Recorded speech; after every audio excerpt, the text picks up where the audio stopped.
በቲክቶክ ስሟ ቼሪል ስዊቲቱ በሚል ስም የምትታወቀው ቼሪል የተባለች ላጤ እናት በልብስ ስፌት የምትተዳደር ሲሆን እሷና ትንሿ ልጇ ለወራት በቤታቸው ውስጥ እንግዳና አስደንጋጭ የሆኑ ክስተቶች እየገጠሟቸው እንደነበር ትናገራለች። በመኝታ ክፍላቸው ውጭ ባለው ኮሪደር ላይ የሰው ኮቴ እንደሚሰሙ እንዲሁም የቤት ዕቃዎቻቸው ባልታወቀ ሁኔታ ከአንድ ክፍል ወደ ሌላ ክፍል ተዛውረው እንደሚያገኟቸውና ሌሎችም እጅግ ግራ የሚያጋቡ ነገሮች ሲከሰቱ እንደነበር ትገልጻለች ቼሪል። ነገሩ እየተባባሰ ከመምጣቱ የተነሳም ቼሪል በቤቷ ግድግዳ ውስጥ ተደብቆ የሚኖር ሰው ሊኖር ይችላል ብላም እስከ መጠርጠር ደርሳ እንደነበር ትናገራለች። ከቆይታ በኋላ ታዲያ በቤቷ ውስጥ የሚደረጉትን ነገሮች ለመከታተል የደህንነት ካሜራ ትገጥማለች። አንድ ምሽት ትንሿ ልጅ በእናቷ መኝታ ክፍል ውስጥ በመጫወት ላይ ሳለች አንድ እጅግ ግራ የሚያጋባ ነገር ይፈጠራል።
ትንሿ ልጅ ወደ ልብስ ማስቀመጫው ጠጋ ብላ በሩን ከከፈተች በኋላ በደጁ ፊት ቆማ ልክኛ የማናየውን የሆነ ነገር እያየች ይመስል ዝም ብላ ትመለከታለች። በኋላም ልጅቷ ነገርየው ስላስፈራት ይመስላል ከዚያ ክፍል ትወጣለች። ከዚያም የልብስ ማስቀመጫው በር ቀስ ብሎ በራሱ ሲዘጋ ይታያል። ቼሪል ቪዲዮን ከተመለከተች በኋላ ሁኔታውን የሚገልጽ ምንም ማብራሪያ ልታገኝለት እንዳልቻለች ትናገራለች። ከ3 ወራት በኋላ ቼሪል ልጇን ያስፈራትን አንድ ነገር ለቲክቶክ ተመልካቾቿ እያስረዳች ቪዲዮ በመቅረጽ ላይ ሳለች ሌላ እጅግ በጣም አስደንጋጭ ነገር ይፈጠራል። Guys, just wanted to jump on really quick cuz I had to stop sewing. My daughter just said that something weird really happened and we've been experiencing a lot of strange things lately, just different noises and stuff. Don't mind my mannequins, I sew for a living, so can you tell mommy what you just said? I think there's something under the door. Under the closet door?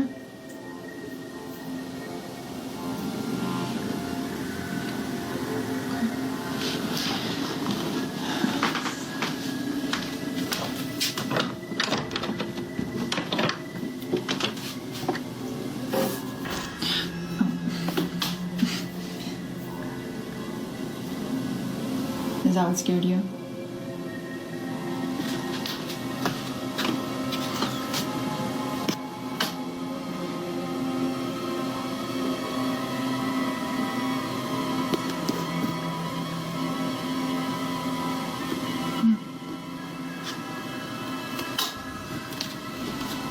It's okay. Everything's all right. What?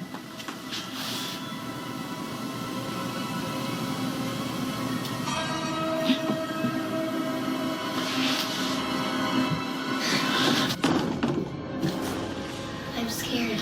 Let's go. Come on. ልጅቷ በፍርሃት ስሜት ከልብስ ማስቀመጫው በር ስር አንድ ነገር እንዳለ ለእናቷ ትነግራታለች። ቼሪልም ልጇን እያረጋጋች ወደ ልብስ ማስቀመጫው ስትመለከት በውስጡ ከአንድ አስፈሪ የልብስ አሻንጉሊት በስተቀር ምንም ነገር የለም። ከዚያ በኋላ ግን ያ የልብስ አሻንጉሊት በራሱ መንቀሳቀስ ይጀምራል። ይባስ ብሎም ማንም ሳይነካው ወደፊት ይወድቅና ስብርብሩ ይወጣል። ከዚያ ግን ቼሪልና ልጇ እጅግ በጣም በመረበሻቸው ወዲያውኑ ቤቱን ለቀው ይወጣሉ። አዲስ ቤት እስከሚያገኙም ቼሪል በጓደኛዋ ቤት ለመቆየትና ዳግመኛ ወደዚህ ቤት ላለመመለስ መወሰኗን ትናገራለች። እናንተስ ስለነዚህ ክስተቶች ምን ትላላችሁ? እውነትም የሆነ የማይታወቅ ኃይል ወይስ በሰዎች የተቀነባበረ ክስተት? ሐሳባችሁን ኮሜንት ላይ አጋሩን። ያልተጠበቀው ምስል ሎሬን የተባለች ሴት ሰሞኑን አንድ ቆየት ያለ ቤት ውስጥ መኖር እንደጀመረችና ቤቱ በ19ኞቹ መጀመሪያ ላይ የተገነባ አሮጌ ቤት ሲሆን ሎሬን በዚህ ቤት ውስጥ ከሌሎች ሁለት ደባሎቿ ጋር እየኖረች እንደሆነ ትናገራለች። አንድ ምሽት ታዲያ ሎሬን በቤት ውስጥ ሳለች የአንደኛዋን ደባሏን ድመት በኮሪደሩ ላይ ታያታለች። ከዚያም አጠር ያለ ቪዲዮ ለመፖስት አስባ ስልኳን አውጥታ መቅረጽ ትጀምራለች። ነገር ግን ቪዲዮውን እየቀረጸች ሳለች በጣም አስደንጋጭ የሆነ ነገር ትመለከታለች።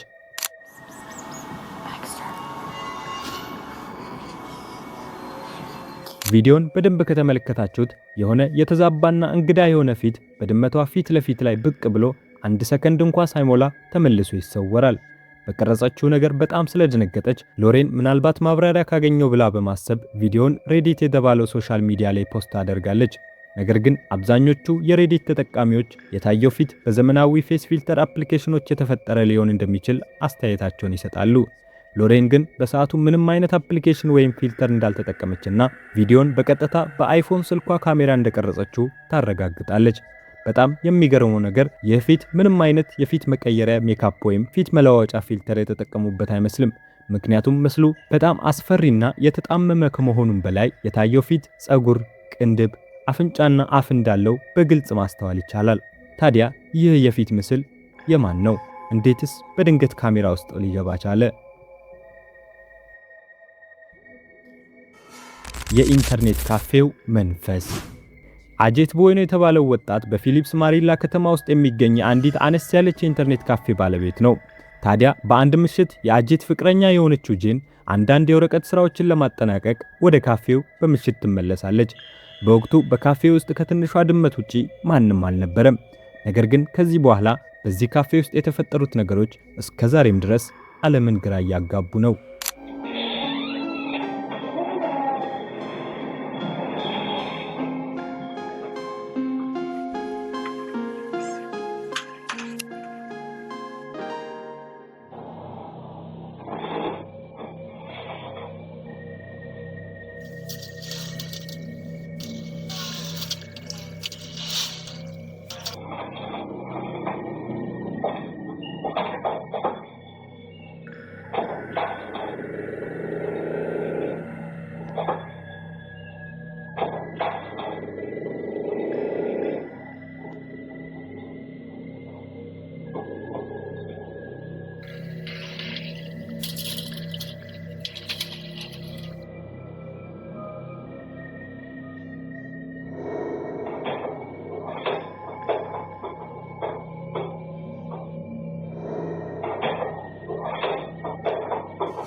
በመጀመሪያ ሄድሴቶችና የኮምፒውተር ኪቦርዶች ከጠረጴዛዎቹ ላይ በራሳቸው መውደቅ ይጀምራሉ።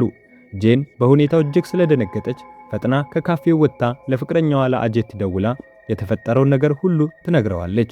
የካፌው ባለቤት አጄትም ጄንን እንደምንም ካረጋጋት በኋላ ወደ ውስጥ ተመልሳ ዕቃዎቿን እንድትወስድ ካሳመናት በኋላ ጄን ድጋሚ ወደ ካፌው ትገባለች። ነገር ግን ጄን መብራቱን አጥፍታ ለመውጣት ስትሞክር አንደኛው ወንበር በፍጥነት ወደ እሷ ተንሸራቶ ይመጣል። ጄንም ከድንጋጤ የተነሳ በእጇ የነበሩትን ወረቀቶች ወደ ወንበሩ ወርውራ ሮጣ ከካፌው ትወጣለች። አጄት ይህንን የሲሲቲቪ ካሜራ ቪዲዮ በሶሻል ሚዲያ ላይ ፖስት ካደረገ በኋላ በሚሊዮኖች የሚቆጠሩ ሰዎች ቢያዩትም አንዳቸውም ግን ስለ ሁኔታው ለማብራራት አልደፈሩም። አጀትና ፍቅረኛው ጄን ከዚህ በፊት ምንም አይነት ከመናፍስት ጋር የተገናኙ ቪዲዮዎችን ፖስት አድርገው አያውቁም። እንዲሁም ከዚህ ክስተት በፊት እንደዚህ አይነት ከተፈጥሮ ሕግ ያፈነገጡ ነገሮች ገጥሟቸው እንደማያውቁም ይናገራሉ። ታዲያ ይህ ክስተት እውነተኛ የመናፍስት መኖር ምስክር ነው ማለት እንችላለን ወይስ ሌላ ማብራሪያ አለ? እንደተለመደው መልሱን ለእናንተ ትተናል። ፍጡር ከጭቃው ጎርፍ። በፈረንጆቹ አቆጣጠር 2024 መጀመሪያ አካባቢ በተለምዶ ፀሐያማ በሆነችው የፔሩ ቾሲካ ከተማ አውሎ ንፋስ የቀላቀለ ከባድ ዝናብ በመከሰቱ ከተማዋ በጭቃ ጎርፍ ትጥለቀለቃለች። የሀገሪቷ ብሔራዊ የዜና አውታር ስለ ጎርፉና ስለደረሰው ከባድ ጉዳት እየዘገቡ እንዲሁም ከተማዋን ለማጽዳትና መልሰውን ለመገንባት ከከተማዋ ነዋሪዎች ጋር በጋራ እየተባበሩ የነበረ ሲሆን ነገር ግን በዚህ የዜና ዘገባ ውስጥ ብዙዎችን ያስደነገጠ አንድ ፍጹም እንግዳ የሆነ ነገር በተመልካቾች አይን ውስጥ ይገባል።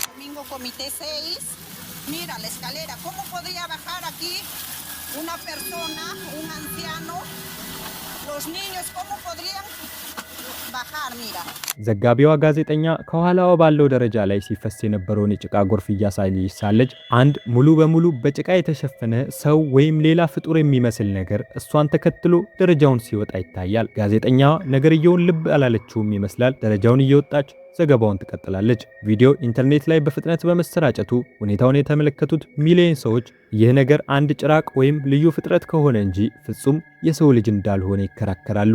እውነትም ግን ነገርየው ሰው ነው እንዳንል ልብስ የለበሰ አይመስልም፣ ጸጉርም የለውም፣ የፊቱ ቅርጽም የተዛባ ነገር ነው።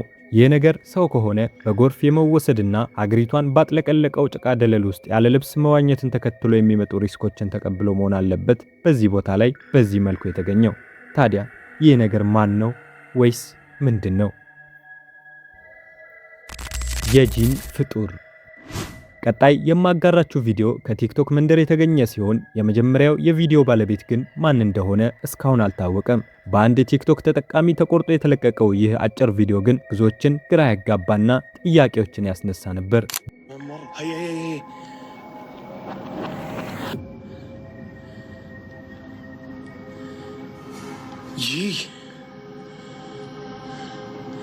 ቢስሚላህ አርራህማን አርራሂም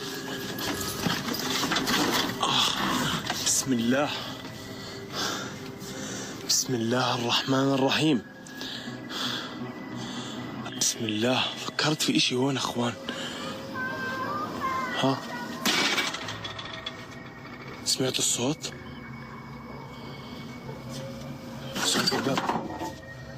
بسم الله الرحمن الرحيم. أعوذ بالله من الشيطان الرجيم.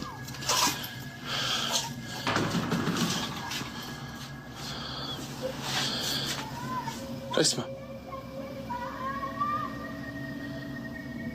صوت الصراخ. اسمع. በቪዲዮ የአንዲት ሴት ፊት በበሩ ክፍተት በኩል ወደ ሰውየው እያፈጠጠ ይታያል። ቪዲዮን የሚቀርጸው ሰው በፍጥነት በሩን ዞሮ ሲመለከት ግን ምንም ነገር በዚያ የለም። ቪዲዮን የተመለከቱ ሰዎች ነገርየው በእስልምና ሃይማኖትና በአረብ ማህበረሰብ ዘንድ በስፋት የሚታወቀውና ጂን የተሰኘው ቅርጹን የሚቀይርና አስከፊ ፍጡር እንደሆነ ያምናሉ። ለማታውቋቸው ሰዎች ጂን የተሰኙት እነኚህ ፍጡሮች በምድር ላይ ከሰው ልጆች ጋር በድብቅ የሚኖሩ ብዙውን ጊዜ በአይን የማይታዩ ነገር ግን ለሰው ልጆች ጥሩም መጥፎም ሊሆኑ እንደሚችሉ ይታመናል። ታዲያ አብዛኛው የአረብ ማህበረሰብ ጋር ምድር ላይ ለሚፈጠሩት ከተፈጥሮ ወጣ ያሉ ክስተቶች ሁሉ ምክንያቱ እነሱ እንደሆነ ይታመናል። ጂን የተሰኙት እነዚህ ፍጥረቶች ታዲያ አንዳንዴ የተለዩ ሰዎችን ለይተው የሚከታተሉና አልፎ አልፎ በአይን እንደሚታዩም ይነገራል። እናም ቪዲዮ የደረሳቸው አብዛኞቹ ሰዎች ይህን ቪዲዮ የቀረጸውን ሰው ከነዚህ ፍጥረቶች መካከል አንዱ እንደገጠመው ያምናሉ። ነገር ግን የቪዲዮ ባለቤት ማን እንደሆነ ሊደረስበት ስላልተቻለ ይህን ማረጋገጥ አልተቻለም። ምንም ይሁን ምን ግን ነገርየው እጅግ አስደንጋጭ ሆኖ ቀርቷል። የመንፈስ ስጦታ። በአሜሪካን ሀገር ኢሊኖይ ግዛት የምትኖረው ካሲ የተባለች ሴት ዝንጀሮችን እንደምትወድና አንድ ቀን አንድ የዝንጀሮ አሻንጉሊት በስጦታ እንደተበረከተላት ትናገራለች። ካሲ በስጦታው ደስ ብትሰኝም ስጦታውን ስትከፍተው የገጠማትን ነገር ግን ማንም ሊያብራራው አልቻለም።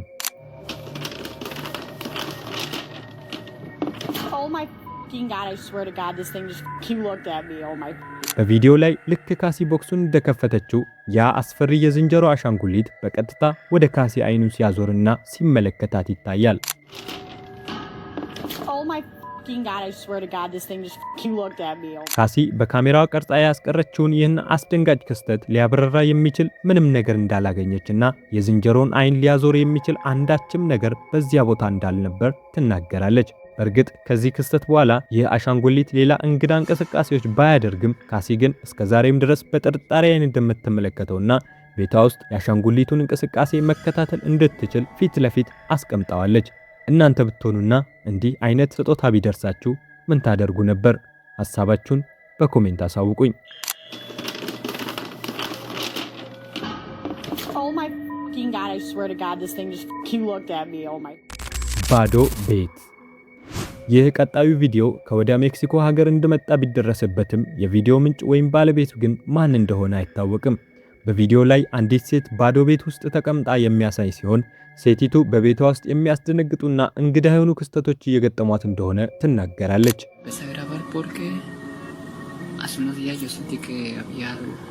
Realmente yo estoy solo ahorita, pero hace rato vi en ese cuarto como que una sombra. No sé. Vean. Ahí se ve algo. Ay Dios, yo realmente estoy solo.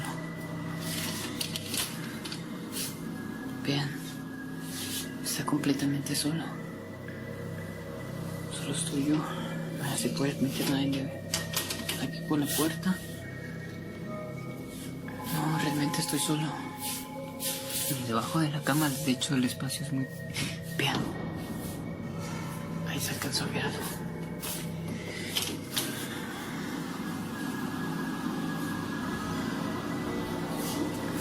Si pueden ver, yo estoy solo. No hay nada, no hay nadie. En casa. No hay nadie. De hecho, hace días yo compré este troll porque se supone que aleja toda energía negativa. Pero ya lleva varias noches pasando esto. ሴትዮዋ በመኝታ ቤቷ ውስጥ ጥቁር ጥላ የሚመስል ነገር በፍጥነት ሲያልፍ ታያለች። ወደ ክፍሉ ገብታ ስትመለከት ግን ማንም የለም። ነገር ግን ይህ ተመሳሳይ ምስል አሁን ደግሞ በሳሎን ክፍል ተመልሶ ይታያል። ሴትዮዋ በፍጥነት ከመኝታ ክፍሉ ወጥታ ሙሉ ቤቱን ትፈትሻለች። ነገር ግን አንዳችም ነገር በቤት ውስጥ አልተገኘም። ያንን አስፈሪ ጥላ ምንነት የሚያስረዳ ምንም ነገር ማግኘት አልቻለችም። ክስተቱ ግን ብዙዎችን ግራ ያጋባና ሁልጊዜም ባዶ ቤት ውስጥ የሚፈጠሩት እነዚህ እንግዳ ነገሮች ምክንያታቸው ምንድነው የሚለውን ጥያቄ ሁሉም ጋር ፈጥሯል። ቪዲዮን እስከ መጨረሻው ስለተመለከታችሁት ከልብ እናመሰግናለን። እናም ከተመቻችሁ ከተዝናናችሁበት ላይክ በማድረግ እንዲሁም ቻናሉን እስካሁን ካልተቀላቀላችሁ ሰብስክራይብ በማድረግ አበረታቱን። ሌሎችም ተመሳሳይ ይዘት ያላቸውን ቪዲዮዎችም በቻናላችን ገጽ ላይ ማግኘት ትችላላችሁ።